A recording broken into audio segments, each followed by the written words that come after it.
New era of U.S. commercial space transportation begins. The new rule took effect on March 21. The rule streamlines and modernizes the Federal Aviation Administration (FAA) commercial space launch and reentry licensing regulations. Number of FAA licensed commercial space launches has dramatically accelerated. The United States is leading the way to a new era of commercial space transportation with a final rule that streamlines the licensing process for private sector launch and reentry operations. Innovation in commercial space transportation is increasing dramatically, and policy needs to keep up.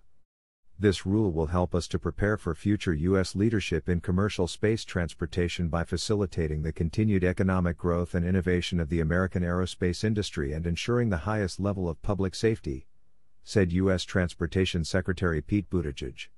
The new rule took effect on March 21 and arose from a directive of the National Space Council to encourage American leadership in space commerce. The rule aims to support greater innovation, flexibility and efficiency in commercial space operations. It also seeks to keep pace with the dramatic increase in the $400 billion global space industry that is expected to generate revenues of $1.1 trillion or more by 2040. The rule streamlines and modernizes the Federal Aviation Administration (FAA) commercial space launch and reentry licensing regulations by eliminating obsolete requirements, replacing most prescriptive requirements with performance-based criteria and reducing duplicative regulations.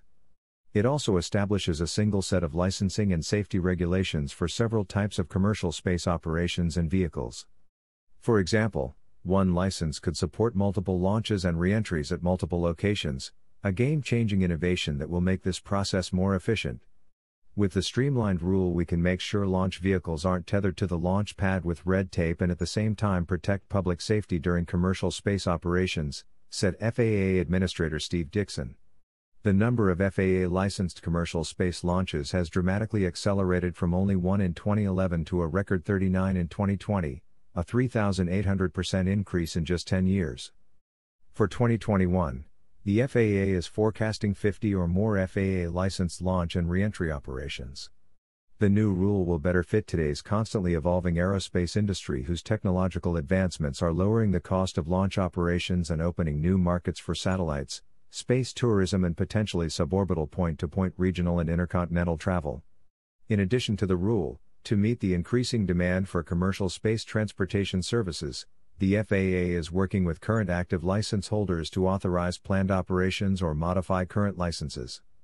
The agency is also talking with a number of new entrants interested in applying for licenses. As of now, 11 companies hold 23 FAA-issued launch or reentry licenses. State and local governments are also looking to establish launch and reentry sites to provide additional operational capacity and serve as economic hubs. In the U.S., there are presently 12 FAA-licensed spaceports, in addition to federal government and private launch sites. Additionally, the FAA reorganized its Office of Commercial Space to meet the burgeoning private sector licensing demand and establish the Office of Spaceports. The agency is also continuing to test and deploy new technologies to further enable the safe and efficient integration of commercial space operations with other types of air traffic in the national airspace system. An FAA license is required to conduct any commercial launch or reentry, the operation of any launch or reentry site by U.S. citizens anywhere in the world, or by any individual or entity within the United States.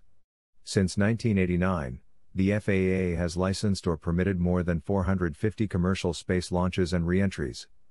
During that time, there have been no fatalities, serious injuries, or significant property damage to members of the public.